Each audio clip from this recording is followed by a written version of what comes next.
N'avez-vous pas remarqué de nos jours que beaucoup de foyers n'arrivent pas à s'épanouir ou se développer en long terme? C'est ce que nous allons voir aujourd'hui.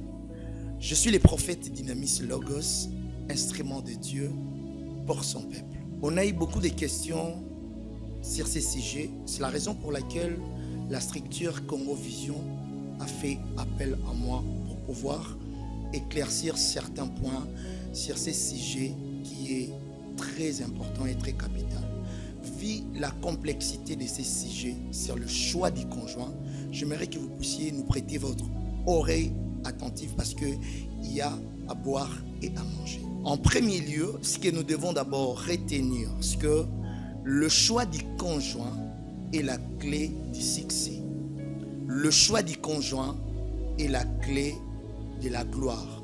Le choix du conjoint est la clé pour l'élévation. Mais c'est un domaine très glissant. Et sur ces domaines, beaucoup ont échoué. Et beaucoup continuent d'en pâtir.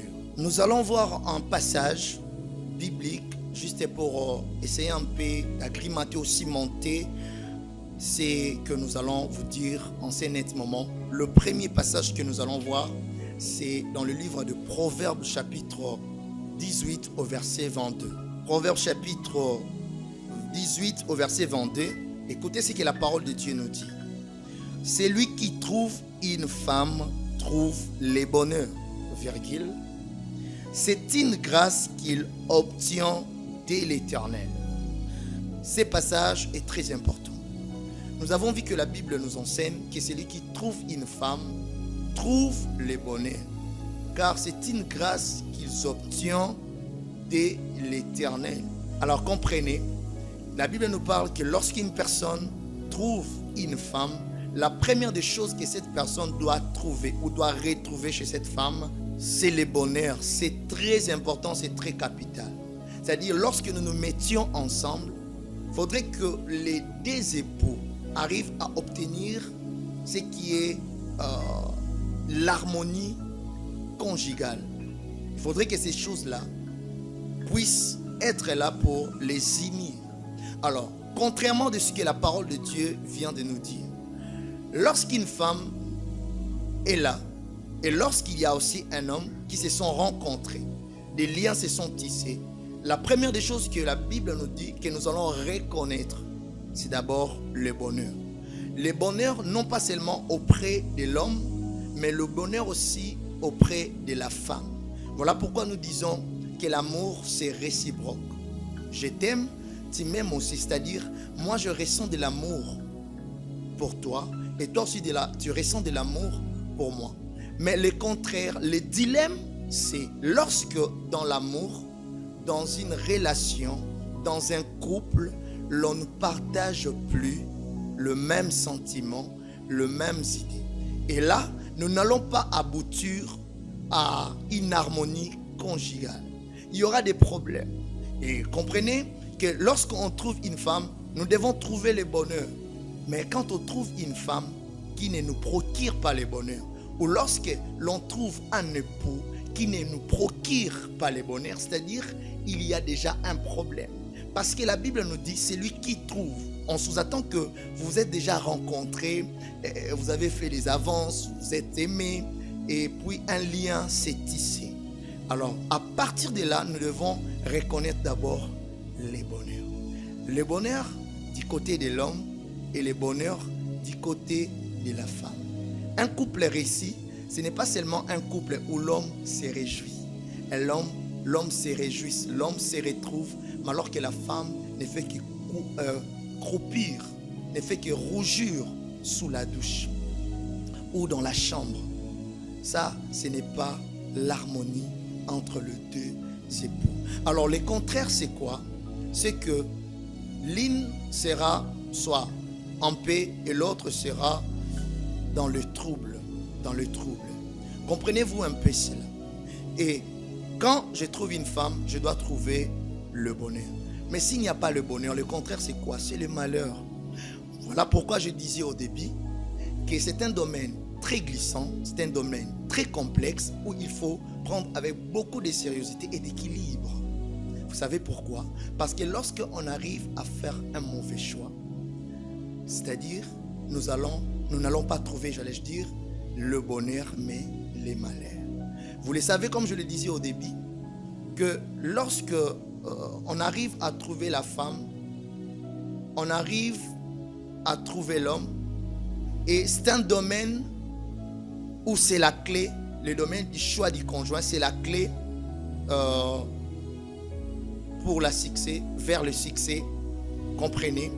Mais lorsque l'on trouve une mauvaise femme, ça ne sera pas le bonheur, ça sera autre chose. Voilà pourquoi beaucoup ont vu leur vie se déchirer. Beaucoup ont vu leur destinée s'arrêter en cours de route. Leur vision s'arrêter en cours de chemin. Parce qu'ils sont tombés entre les mains de mauvaises personnes. Ils ont joué la mauvaise carte. Voilà pourquoi nous devons faire très attention. Mieux vaut de ne pas se marier que de se marier mal. Et si vous vous mariez mal, vous avez déjà commencé votre enfer, mais sur terre.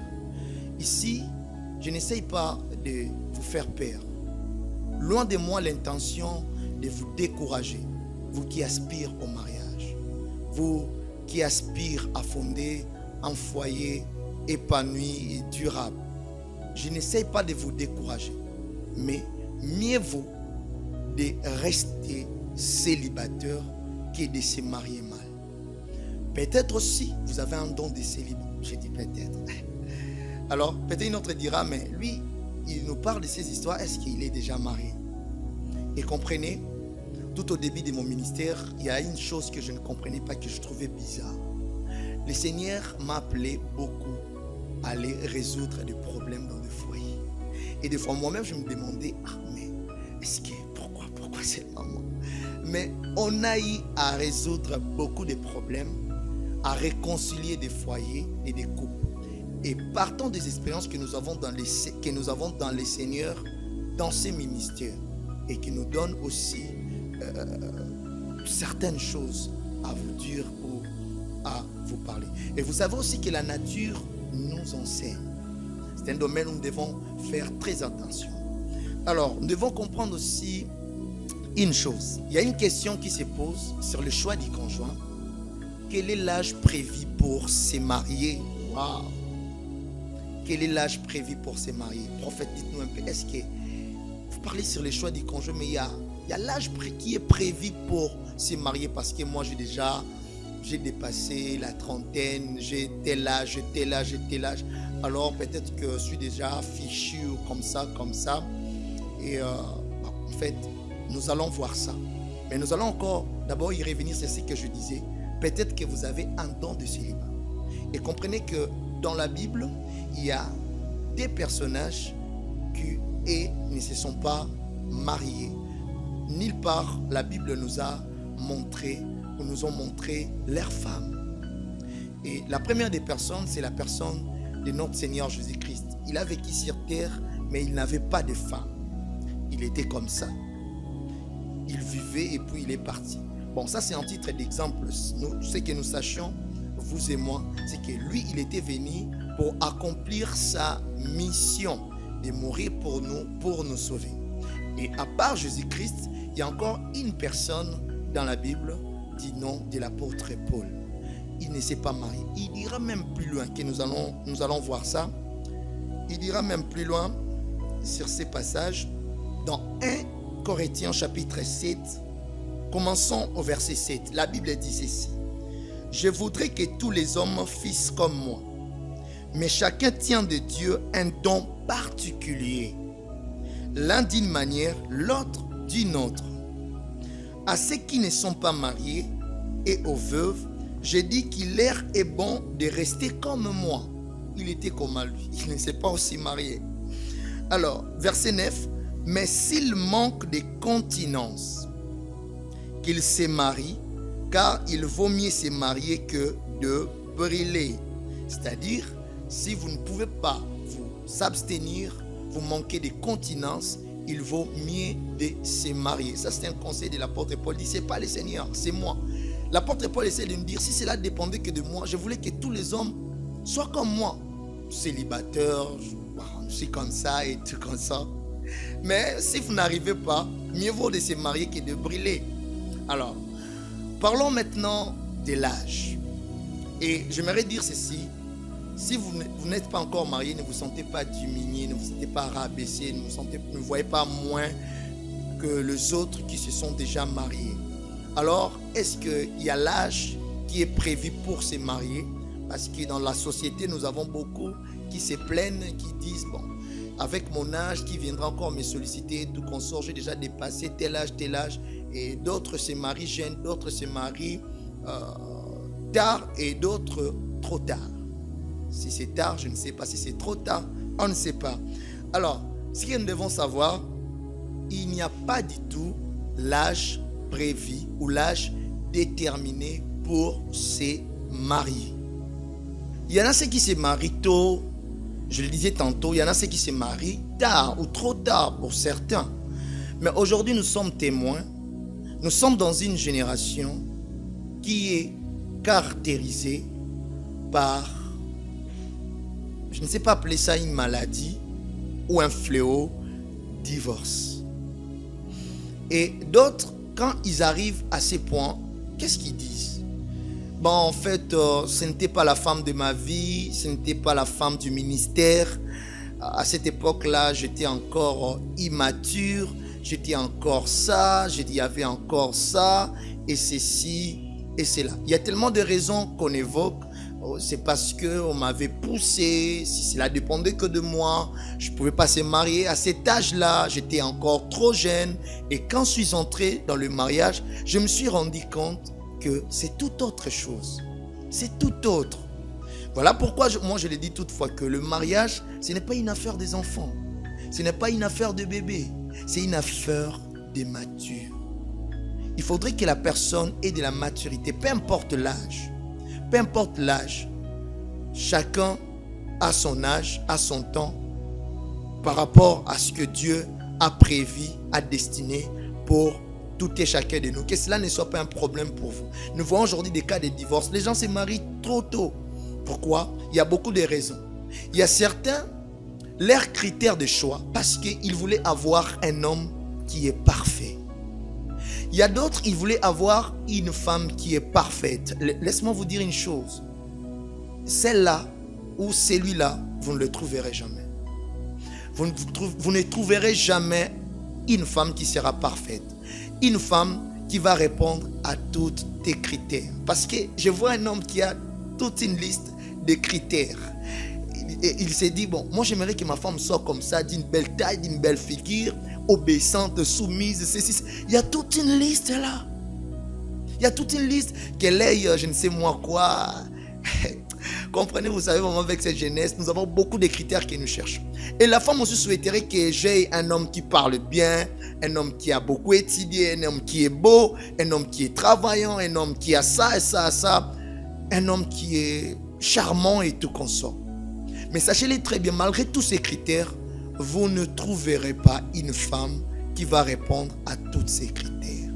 Vous ne trouverez pas un homme qui va répondre à tous ces critères. Et laisse-moi déjà vous dire, il n'y a jamais eu de couple parfait. Il n'y a jamais eu de relations parfaites. Il y aura des moments de tension. Il y aura des moments de haut et de bas. Nous avons la phase et nous avons les naîtres. Il y aura un certain moment où nous serons en phase. Il y aura un certain moment où nous serons en déphasage. Il y aura un certain moment où nous serons en désaccord. Il y aura un certain moment où nous serons en accord. Mais il faut, dans tout, chercher quelque chose qui est important. Certains disent qu'il faut que je trouve un homme qui parle bien. Bon, ça, ce sont ses critères. Cherchant une autre personne, veut un homme ou quelqu'un qui a l'argent, qui a ça, qui va répondre à ça ou pas. Tout ça là, c'est bien. Et d'autres, leur motivation de choix, ce sont les gens. Parce qu'il est allé accompagner son homme. et puis lui il n'a rien, elle n'a rien, et puis quelqu'un le pousse. Et d'abord, ça ne pouvait pas être des choix ou des critères pour se marier. On ne se marie pas par compétition. On ne se marie pas par pression. Parce que là-bas, en fait, on célèbre, on danse, et nous aussi, on vient pour se marier. C'est un sujet, comme je le disais, qui est très complexe, qu'il faut faire très, très attention. Alors, en premier lieu, ou en deuxième position, ce que nous devons faire, c'est de chercher la volonté de Dieu. La volonté de Dieu. Je sais que certains diront, ah, la volonté de Dieu, prophète, mais toi aussi. Donc c'est Dieu qui viendra me choisir mon conjoint ou bien ma conjointe. Ah, laissez ces histoires, ça ce n'est pas l'affaire de Dieu. Moi-même je vais choisir. Est-ce que c'est Dieu qui va draguer pour moi? Ouais, tout ça c'est bien. Mais regardons dans les contextes d'Adam et Ève. À l'époque, Adam, il était là, il était seul, ils étaient qu'avec Ève. Mais Dieu a choisi pour lui.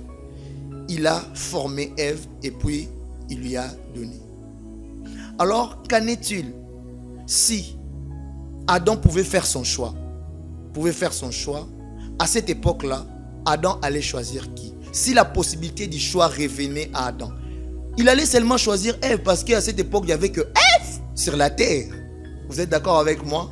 Mais Dieu a choisi pour lui. Alors qu'en est-il à ces temps-ci où il y a beaucoup de femmes? Il y a beaucoup de femmes. Hein? Je vous dis, il y a beaucoup de femmes, il y a beaucoup de belles filles. Je l'ai dit, hein? Il y a beaucoup de filles à ces temps-ci. Alors, la possibilité du choix nous revient, à nous seuls. Est-ce que nous allons aboutir à faire un bon choix? Voilà pourquoi je parle de la volonté de Dieu. Cherchons quelqu'un et le présenter à Dieu et suivons sa volonté. Si c'est celle-là, tant mieux. Mais si ce n'est pas elle, tant mieux. Voilà pourquoi nous devons chercher les critères et les éléments que nous allons amener vers Dieu. Et Dieu va nous donner la direction. Ceci est très important. Voilà pourquoi je dis, nous devons aussi chercher la volonté de Dieu dans nos relations, dans nos problèmes de choix. Et ceci est très important. Je sais que nous allons revenir avec plus de détails. Merci de nous prêter votre oreille attentive.